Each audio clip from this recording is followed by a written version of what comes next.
My favorite sequence of numbers is my ex-girlfriend's unchanging password that gets me unfettered access to Netflix and HBO Go. After that, it's probably the 2-5-1. Some people would say jazz's most common chord progression. But I want to talk a little bit about what makes the 2-5-1 such a great progression, why it is kind of as widely used as it is, and just kind of my thoughts on why I think that is. Because a lot of times, me specifically, I'll learn something, like, okay, go to a 2-5-1 if you're playing jazz. It's like I just memorize that and I don't really understand why it totally is that I'm doing what I'm doing. So we're gonna just kind of break it down a little bit. Now, what it means, 2-5-1, those are the chords you're gonna play in a certain progression, okay?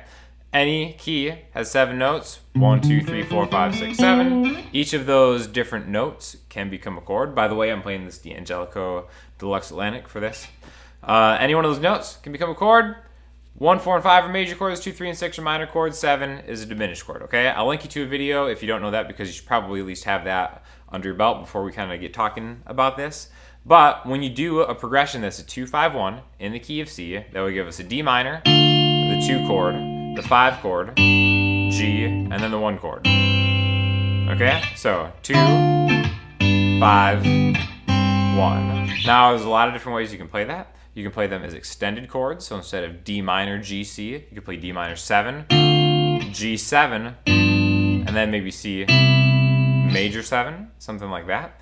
Again, an infinite amount of variations have taken all over the place. So before we kind of understand why a 2-5-1 is so good, we want to talk about just why a 5 to a 1 sounds pretty good to our ears, right? And not just jazz, really all sorts of genres do this. And I'll link you to another video on secondary dominance and dominant chords in general, how to use that. But what that means is we have a G chord to a C chord. Okay? Now, each of these chords are triads. They have 3 notes in them each. G chord has a G, a B, and a D. And a C chord has a C, an E, and a G. So you'll notice that they actually share one note in common, right? They both have a G note in them. In a G chord, the G is the first note. In a C chord, the G is the 5th note, C, D, E, F, G, okay? So that would be a 5 to a 1. But if I just have a G chord and a C chord, I don't know what key I'm in. I could be playing a 1 to a 4 in the key of G, or a 5 to a 1 in the key of C. Now that's why a lot of times in a 5-1 progression, the 7th note will be added to make it like a dominant 7 chord. G7, and once you add that note, once you go G, B, D, F, that 7th note away from G lets us know we can't be in the key of G, all right? So this is going to imply a little more movement home, as a lot of people will call it, right? So a G, a B, a D, and an F. Let's just talk about those notes right there. Knowing that that G note at the beginning in a G7 chord, G dominant 7 chord, is that G, we're going to keep it. We want that to ground the next chord where we're going home. And usually the most important note in a chord after the root note is going to be the 5th. That's what really grounds. That's why power chords is just a 1 and a 5. It sounds so good in pretty much any single kind of context you could ever look, right? So if we have those notes, G, B, D, F, and we want to shift them somewhere, you'll notice that to get those notes to a C, an E, and a G, we're really close. That B in a G chord just gets nudged from here to here. We can think of it almost like a leading tone if you're doing like a melody type thing. The 7th note in the key of C going to the 1st note. Right there, just that on its own, B, C, has a certain kind of resolution to it, right? A single note sounds unfinished. Now, the only reason that single note sounded unfinished is because we've been playing in the key of C so far, so we have like a musical palette that is kind of messing with our minds right now, okay? So now once we add other notes from there, a G7 to a C, all of those notes kind of become notes that are going to lead you in a certain direction, okay? So remember, we said we had a G, a B, and a D. That D note in a G chord, you can see that that's actually right next to an E note, which is in a C major chord. Same thing with that F that we added. Remember, once we added that F to that G chord to make it a G7, that F is what really establishes that we're not in the key of the root of this chord, okay? Because if we were playing the 7th note away from a G in the key of G major, we'd end up with a G major 7 with an F sharp, okay? So the fact that that F sharp in the key of G is actually an F, that's kind of the dead giveaway. That's the clue that we needed to get us to C. And all the other notes in that chord are either grounding the chord, the root note of that G, being the 5th in that C, E, and G triad, or they're all just one note in that key away from it that kind of pushes it towards that, right? So that's just a 5 to a 1. Okay? This kind of brings into the equation the term the circle of fifths. I'll link you to yet another video that I did that explains that with kind of a graphic that helps maybe you kind of understand that type of thing. Fifths are really important, but again, I think just the way that I learn and the way that I kind of like to teach is to kind of come up with more practical examples instead of like, oh, just follow fifths around. Like, why something happens is infinitely better in a learning atmosphere and a remembering atmosphere than just kind of like knowing, oh, I should really know this. Because then, you know, if you don't really fundamentally grasp a lot of this stuff, you just kind of end up forgetting it, right? So that's kind of why a 5 to a 1 has a resolution, because specifically when we have that dominant 7 on the 5 chord, announcing to everyone that we're not in the key of G, we're coming on home to C, right? So now what's great about a 2-5-1, we're actually going one step further. We're creating even more movement to get to the movement that's going to take place. Movement upon movement, right?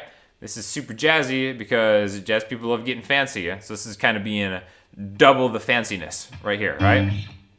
So let's talk about the 2 chord in the key of C. It's a D minor, a D, an F, and an A note, okay? So just like we talked about before, if we stack those triads out, we know we're gonna go to a 5 chord in the key of C. So we know we're gonna go to that GBD triad.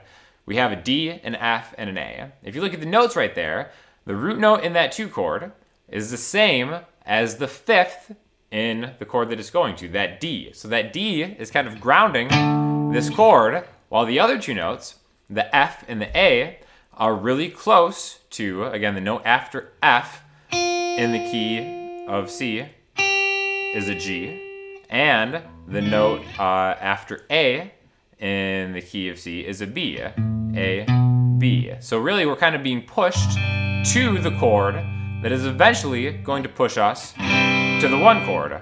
2, 5, 1, or 2, 5, 7, 5 dominant 7, 1. So it's kind of the same principle, except we're still using diatonically the notes in the key of C to go about doing that.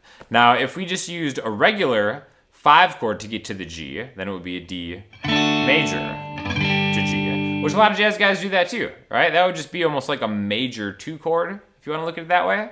The cool thing about all this stuff is there aren't rules, and that's why I think it works so well in jazz, because it's a concept of movement and going somewhere, but we don't always have to follow the rules of whether it's minor or major, which we're going to get more to later. So another way that I kind of like to think of it is a D minor in the key of C is the 2 chord, but in this progression where we have 2, 5, 1, that D minor could also be seen as the 5 of the 5 chord. And that's why the circle of fifths is kind of important. That's why it's important to kind of see a lot of these chords as power chords. We have a root note and a 5th. And then just really start to grasp that relationship that 5th oftentimes is going to lead you to a 1 chord, a home chord, something like that. Not just in jazz, but you know, in anything. Now, a great thing why I think a lot of jazz musicians like this specifically, and why it's in a lot of, you know, standards and arrangements, is because you can get infinitely creative with it, and a lot of jazz is improvisation, and there's not a lot of standing still in jazz. It's a very kind of go with the flow, improv, fluid thing when you're playing jazz music, right? So instead of thinking of a 2-5-1 just in one key, we can almost think about every single chord in a progression having a 2-5-1. So let's take the start of a classic blues progression, like a 1 to a 4, right? In the 12-bar blues, you maybe start with the C. You could play it however you want. You could be like, however many bars you want to play that for, and then go to an F,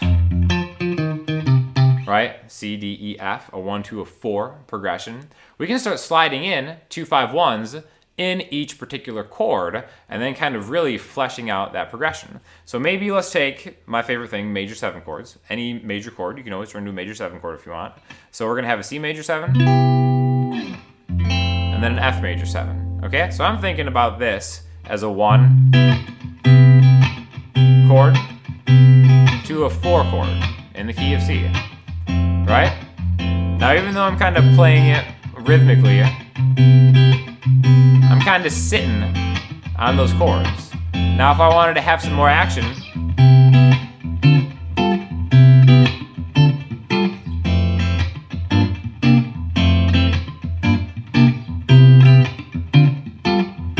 I can start adding 2 5s into each little chord spot, right? So all I was doing there is I was taking a C major, 7,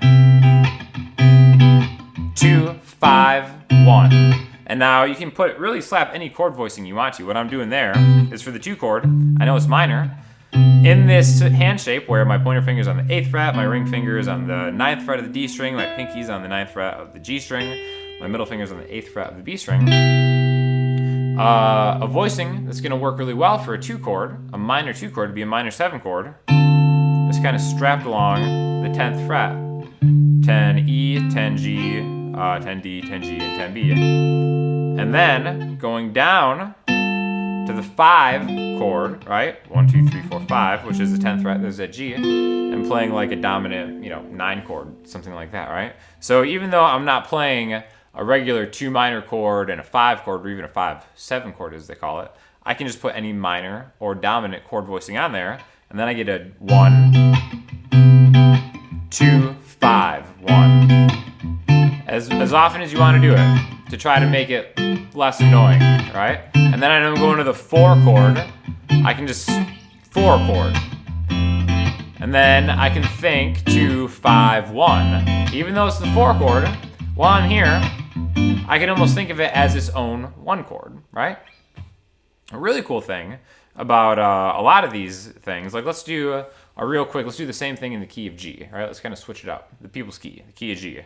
I've got a G major chord, 2, 5, 1, okay? So what could be interesting is maybe I want to do that 2 chord is an A minor, the 5 chord is D dominant 7, and then that 1 chord is G major.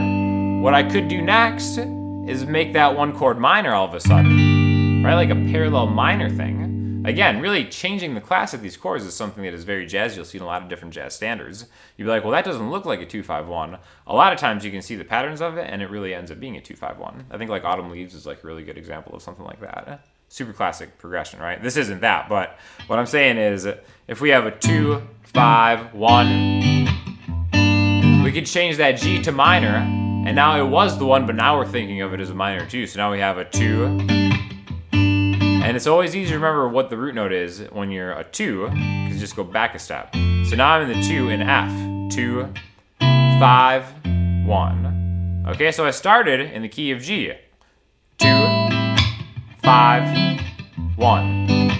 Parallel minor. 2, 5, 1. And I'm kind of going back and forth.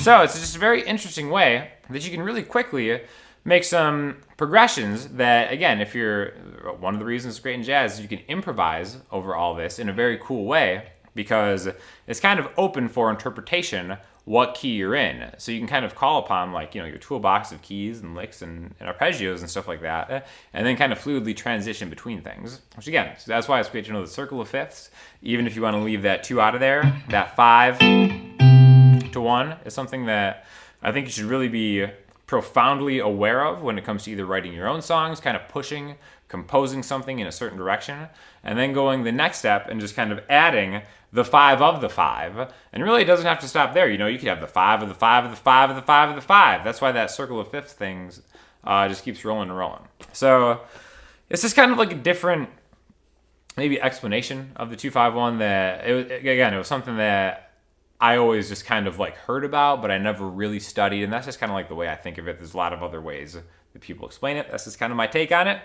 Hope you learned something. If you have any questions or comments, hit me up in the comment section, Instagram, Twitter, or the website, and I'll talk to y'all soon. Thanks a lot.